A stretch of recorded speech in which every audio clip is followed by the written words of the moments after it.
नमस्ते। आज के इस खास विश्लेषण में बहुत बहुत स्वागत है।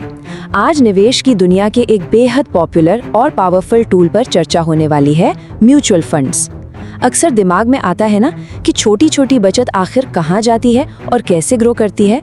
तो बस इस एक्सप्लेनर के जरिए जीरो नॉलेज से शुरू करके इस शानदार टूल की पूरी समझ हासिल की जाएगी। कोई कॉम्प्लेक्स जार्गन नहीं, बस बिल्कुल सीधी और आसान बातें। तो चलिए सीधे डाइव इन करते हैं आज के एजेंडा पर। पहला, मूल कॉन्सेप्ट्स। दूसरा, ट्रस्ट स्ट्रक्चर। तीसरा, एनएवी और उसकी वर्किंग। चौथा, निवेश के प्रकार और रणनीतियां। और आखिर में शुरुआत कैसे करें और लागत क्या आती है।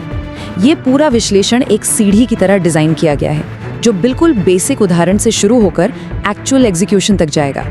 शुरुआत करते हैं पहले हिस्से से। एक, मूल कॉन्सेप्ट। फाइनेंस की दुनिया बाहर से थोड़ी डरावनी लग सकती है, पर एक छोटा सा रोजमर्रा का उदाहरण इस पूरे डर को खत्म कर देगा। कल्पना करते हैं 10 लोगों के ग्रुप की, जो एक किटी पार्टी ऑर्गेनाइज करते हैं।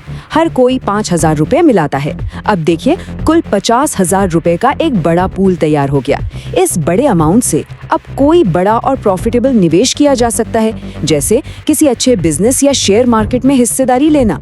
अकेला इंसान शायद 5,000 से ये ना कर पाता।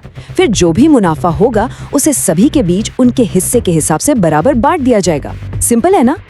यही किटी पार्टी वाला कॉन्सेप्ट जब बहुत बड़े स्केल पर अप्लाई होता है तो उसे म्यूचुअल फंड कहते हैं। म्यूचुअल यानी साझा और फंड यानी पैसों का पूल।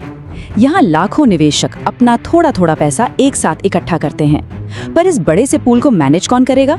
यही एंट्री होती है एसेट मैनेजमेंट कंपनी यानी एएमसी और उनके एक्सपर्ट फंड मैनेजर्स की।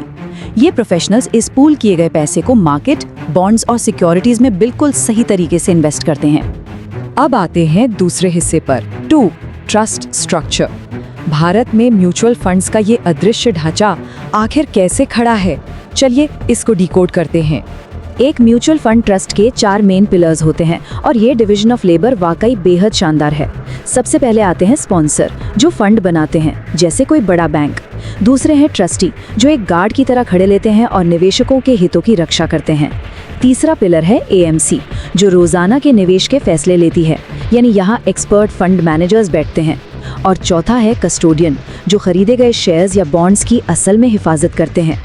इस स्ट्रक्चर का सबसे बड़ा फायदा ये है कि किसी एक संस्था के पास पूरी पावर नहीं होती, सब बैलेंस रहता है। इस पूरे सिस्टम की सबसे बड़ी खूबी इसकी सुरक्षा है। ये पूरा ढांचा सेबी यानी securities and exchange board of India के बेहद कड़े नियमों के अंतर्गत चलता है। निवेशकों का जो पैसा होता है उसे एएमसी के अपने पैसों से बिल्कुल अलग रखा जाता है। इसका मतलब है कि ट्रांसपेरेंसी पूरी है और सेफ्टी टॉप प्रायोरिटी पर है, तो टेंशन की कोई बात नहीं। बढ़ते हैं तीसरे भाग की तरफ। 3, एनएवी और कार्य प्रणाली। स्ट्रक्चर तो समझ लिया, पर अब थोड़ा मैथ्स देखते हैं कि आखिर यूनिट्स की कीमत तय कैसे होती है। जब पैसे इन्वेस्ट किए जाते हैं तो बदले में यूनिट्स मिलती हैं। इन यूनिट्स के प्राइस को एनएवी यानी नेट एसेट वैल्यू कहते हैं। इसका फॉर्मूला एकदम स्ट्रेट फॉरवर्ड है। फंड की कुल संपत्तियों में से देनदारियां यानी लायबिलिटीज को घटाकर टोटल यूनिट से डिवाइड कर देना। मार्केट बंद होने के बाद हर रोज शाम को एनएवी कैलकुलेट होता है। बस यही फिगर तय करता है कि किसी भी यूनिट की उस दिन आखिर क्या वैल्यू है। चलिए इसको एक बहुत ही प्रैक्टिकल उदाहरण से समझते हैं। मान लीजिए किसी दिन एनएवी 100 रुपए है। अगर 5,000 रुपए का निवेश किया तो 50 यूनिट्स मिलेंगे।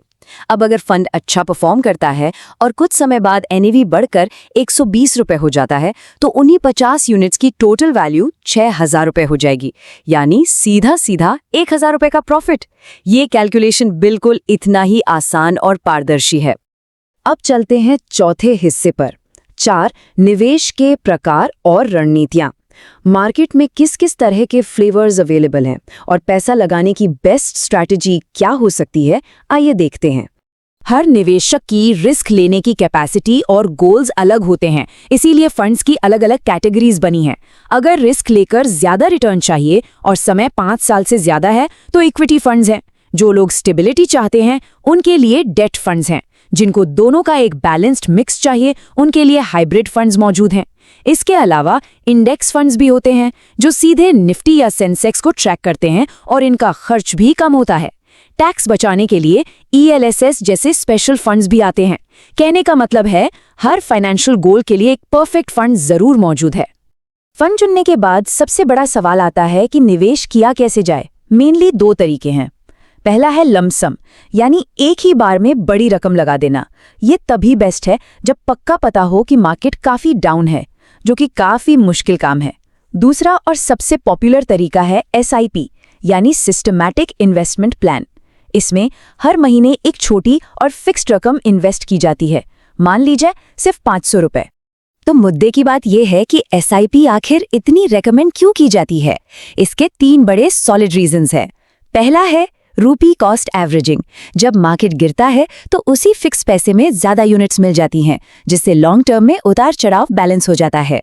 दूसरा, ये एक जबरदस्त फाइनेंशियल डिसिप्लिन लाता है, क्योंकि पैसा हर महीने अपने आप अकाउंट से कट जाता है। और तीसरा, सबसे खास, कंपाउंडिंग का जादू। 20 साल जैसे लंबे समय तक लगे रहने पर जो वेल्थ क्रिएट होती है वो लिटरली हैरान करने वाली होती है। अब आते हैं अपने आखिरी और 5वें सेक्शन पर। 5, शुरुआत कैसे करें और लागत। कॉन्सेप्ट्स बहुत हो गए, अब प्रैक्टिकल एक्शन और रियल वर्ल्ड कॉस्ट्स पर फोकस करते हैं। पैसा तो एसेट्स की वैल्यू बढ़ने और डिविडेंड से ग्रो करता है, पर लागत को समझना भी उतना ही क्रूशियल है। फंड को मैनेज करने के लिए AMC जो फीस लेती है उसे एक्सपेंस रेशियो कहते हैं, जो आमतौर पर 0.5 से 2.5% तक होता है। ये जितना कम हो उतना बढ़िया। समय से पहले पैसा निकालने पर एग्जिट लोड नाम की पेनल्टी भी लग सकती है। यहाँ एक बेहतरीन प्रोटिप ये है कि हमेशा डायरेक्ट प्लान्स को ही प्रेफर करना चाहिए। इनमें रेगुलर प्लान्स के मुकाबले एक्सपेंस रेशियो कम होता है, जिसका पूरा फायदा सीधे रिटर्न्स में दिखता है। अब एक बैलेंस्ड व्यू लेना बहुत जरूरी है, जहां एक तरफ प्रोफेशनल मैनेजमेंट, डाइवर्सिफिकेशन और आसानी से पैसे निकालने यानी लिक्विडिटी के बड़े फायदे हैं, वहीं जोखिम भी हैं। मार्केट डाउन होगा तो NAV भी गिरेगा। यहाँ गारंटीड रिटर्न्स नहीं मिलते, लेकिन इस रिस्क को हैंडल करने का एक गोल्डन रूल है, लंबा नजरिया। 5 से 7 साल या उससे ज्यादा टिकने पर यह मार्केट वॉलेटिलिटी अपने आप काफी हद तक कम हो जाती है। तो इस पूरे ज्ञान को एक एक्शन प्लान में कैसे बदला जाए? बड़ा ही क्लियर रोड मैप है। सबसे पहले आधार और पैन के जरिए KYC पूरी करनी होती है। फिर किसी भी भरोसेमंद ऐप या बैंक के जरिए अकाउंट ओपन किया जा सकता है। उसके बाद अपने गोल के हिसाब से एक अच्छा फंड चुनना होता है, चाहे वो गाड़ी के लिए हो या रिटायरमेंट के लिए। और आखिर में एक सिंपल सी मंथली SIP स्टार्ट कर देनी है। आज के इस डिजिटल जमाने में ये प्रोसेस लिटरली बस कुछ मिनटों का खेल रह गया है। इस पॉइंट पर एक जरूरी डिस्क्लेमर देना बिल्कुल बनता है। ये पूरा विश्लेषण सिर्फ और सिर्फ एजुकेशनल पर्पस के लिए तैयार किया गया है। म्यूचुअल फंड निवेश हमेशा बाजार के जोखिमों के अधीन होते हैं। कोई भी कदम उठाने से पहले सभी ऑफर दस्तावेजों को ध्यान से पढ़ना और एक सर्टिफाइड वित्तीय सलाहकार से सलाह लेना ही सबसे बेस्ट अप्रोच है। आज बेस बन गया, फंड के टाइप्स और स्ट्रैटेजीज भी समझ आ गईं, पर अब एक बहुत ही इंटरेस्टिंग सवाल जहन में आता है। 2026 जैसे आने वाले सालों के लिए पोर्टफोलियो में रखने के लिए बिल्कुल बेस्ट म्यूचुअल फंड्स आखिर चुने कैसे जाएं? ये एक ऐसी पजल है जिसे सॉल्व करना आगे और भी मजेदार होगा। इसी सोच के साथ इस एक्सप्लेनर को यहीं विराम देते हैं। निवेश समझदारी से करते रहिए और सीखते रहिए।